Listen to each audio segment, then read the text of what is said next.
I think I'm live, baby.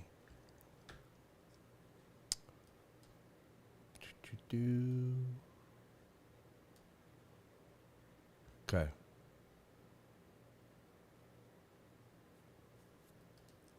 Well, I guess I'm going to talk about how I got into videography. But if you guys don't know who I am, I'm Oscar, and I am a marketer. I have an agency here in Virginia Beach, and it's going really well.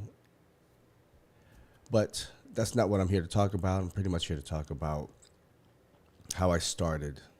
But the main thing is when I was living in Miami, that's what I kind of want to talk about because I learned a lot just by being there. And it kind of gave me my start. Got into the reality of you got to make money, you got to hustle. There's so much competition, and even doing something like this is hard for me to like even explain because it was almost such a blur. Because Miami's kind of crazy, but I think what separated me from a lot of the other videographers was the fact that I had a good Instagram page, and the people I was around as well. They were into their personal brand, really nice pictures, nice videos, great color palette, all that stuff.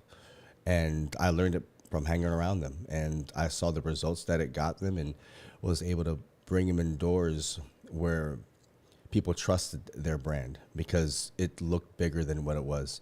Now, a lot of them were just definitely inflating who they were, but still, they were able to give results to the people that they worked with, and they got money from it. But when I was in Miami, I learned something really, really fast. And it's what gets you in the door isn't how good you are. It's not even how smart you are. It's not whether you're the best editor or the best colorist. What actually really matters is who you know. So, and mainly how you put yourself out there. And Miami is it's a all you can eat buffet.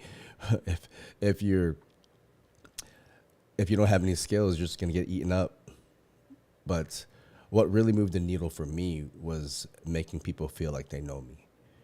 And they knew me because of how I projected myself and presented my brand on Instagram. Because of that, they just wanted to be around me. You know, they wanted to work with my style, the way I made my pictures, the people who I had around me, the places I was at, the type of content that I had in my Instagram feed. Obviously, it was a lot of fuckboy shit, and some of it was real wholesome, and some of it was just around cars, and some of it was around the party scene, and or being around influencers and being on yachts and all that. But it definitely signaled like higher status, and I think at that time that's what I was going for because those are the type of people that I was able to be around, and they needed videography services. So, but yeah, your personal brand is big, man, and or girls. But I remember getting DMs from people when I barely even posted my work. They didn't even care about my portfolio. They just saw who followed me and the people that were liking my pictures, the people that were commenting, and they saw that as, oh, he's valid. And that's how I got into the lot of rooms I was in. And a lot of the work that I got was referrals because of the people that was around me, because they had good content, but and then they would just pass my name along, and then all of a sudden I would be at some at Poppy Steak doing some videography for some guy who does like ecom in Arizona or something like that. I think the last one was in like Texas. Some Indian dude. Hella bread. And that was some of the best times of my life. Like just eating expensive food, hanging around hot chicks. And I'm not saying that to brag. I'm just saying that's the environment I was in. And because of personal branding and the people that I was around, I was fortunate to have those opportunities. So all of that came, like I said, my personal brand. And what I'm trying to tell you guys is you got to put your face out there. You got to let them hear how you talk. You got to let them see how you move and how you work, because ultimately that's how you're going to make them feel. And if you can make them feel that they want to work with you and they want to feel that excitement, then they're more than likely going to reach out, because these days there's hella competition. So if your branding's not on point, then you're just going to get swallowed up. Now, everybody is on social media. Everybody's doing talking head videos like this, sounding authentic. So, but videography was great because I wanted to make more money and I got into marketing. But the unfortunate thing is marketing is just a whole nother skill to learn. And I needed bread right away. So videography was my ticket, and I was able to just get job to job to pay rent, to have food, to have a good time. And it was the easiest leverage for me to have access to be around people who have money and status, but also make money and learn new skills and also pick their brain on the next level that I'm going to go to make money, because a lot of them are making money online. And that's kind of how I got into marketing. And marketing comes with creatives, and I'm just a creative at heart. So, like I was saying, cameras bring attention, and attention gets access. So, and access puts you around people that can ultimately take you to that next step where you could level up your life and hopefully make a lot of money. So, and being in a place like Miami, vanity metrics actually matter. As unfortunate as it is, people do look at numbers. They look at who you're following. You follow them and they look on your page and they see like what kind of content you have. They see like how many followers you have. Then they'll go to your comments on your pictures or your videos and see if you're legit, or if you have a lot of likes, if you have a lot of views. And that comes with time and consistency. But it's all about that perception. I hate to say it, but you definitely have to be real about who you are and not fake it. Because I know a lot of people in Miami that just fake the numbers, by the followers, by the likes, by the comments. So just so much to unpack, and I definitely miss being there. But now I'm in Virginia living the best life because it was a good experience for me to have. But then I realized I wanted something more chill, and I wanted to come back and start something real and not be part of that whole nightlife scene. But definitely leverage your personal brand, because that was one of the biggest things that I've learned when I was there, is just how people perceived you online digitally. So because of that, I was able to signal high status in that, and I led with my identity as such. And I did that for my career, and it was better. It was really better than any kind of portfolio that I had, because to be honest with you, I didn't really post a lot of videos. I didn't really post a lot of my work. I was kind of seen as mysterious because they see me with a camera, but they also see me hanging around the people that are movers and shakers in the Miami nightlife. And there, at that time, there wasn't too many videographers in Miami. So I would just get random DMs all the time of people trying to hire me, and they barely even saw my work. They just saw I had nice pictures. They saw that I looked cool, or they liked my aesthetic, and that's kind of how it happened. And what's funny is my first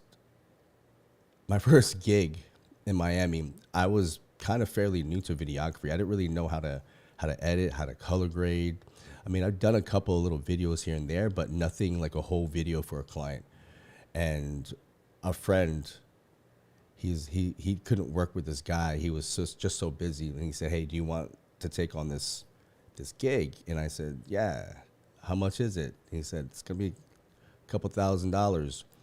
And I was like, "All right, I'll do it. How many videos is it?" And he said, like 4 or 5. And I was like, "All right, I'll do it." And my first solo gig was at some strip club for some guy that had like some sort of crypto company or something like that. I don't know. I don't really mess with that stuff. But I even remember going before the shoot and asking my friend, "Hey, what kind of settings do you have on your camera?" And he had like an A7 III, and I also had an A7 III. And I just I texted him right before I went in, and then he just screenshotted his settings, and I just used the same thing. And luckily, it turned out well because a lot of the stuff I was doing was in slow mo. So I did it at, I believe, 60 frame rate or something like that. But it was enough to slow it down and make some quality videos. If you guys want to see it, just leave a comment and I'll post it sometime. But yeah, it was a good time. But so to end all of this and to kind of come up with something for you guys to take with you is that if you're a videographer, a creative, a freelancer, stop hiding behind the camera. It's simple. Even now, it's awkward for me to talk into a camera. I got little notes right here because I can't really remember half of the things I want to tell you guys, but I want to make sure that I get all the information out. Even though this is not perfect, I'm not looking to the camera as much, and I'm reading and skimming through points that I don't want to miss. I'm still going to do it anyway because I want to put myself out there. I want to show the world the new skills I have, but the best way to convey that message right now is just doing videos that are long form and authentic and being real.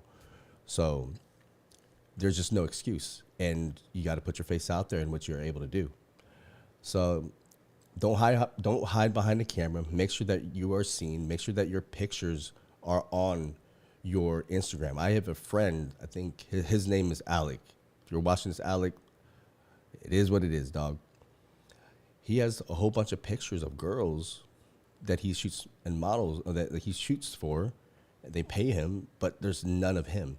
And I'm 45. I've been in this game for quite a while. And I remember even with my business partner, we would see people who'd want to like offer services of videography back in the day. And we'd go on their page and we would just like skim through it and think, who the fuck is this guy? Is he a real person? How is he? Like, what am I going to expect? The quality is there, but who is this guy? So, you know, often you want to be around people that you kind of can connect with. But put yourself out there. Put yourself in the line of fire, like, and let yourself be known. So, but right now, with AI going on, the best thing right now is just to get on camera and just speak your mind and tell things about what you accomplished, how you created your value, and what it took to get there. Because I'm doing that right now just because a lot of people always ask me, "Hey, how did you get to this point? Like, did you always want to get in marketing?" And I always tell them, no, I was just a regular dude that just wanted to be a creative, still make a little bit of money, be around cool people, and have a value that people can respect. Because these days, attention is currency, and if you can make someone look good, you could be around famous people, athletes, and you're just starting off. But you got to make sure that you present your best self online, because that's what they're going to judge you on. It is what it is. But yeah, to end it off, clients don't just hire skill. They hire people they can trust. So, and if they trust you, they'll spend that money. Cool. I will see you on the next.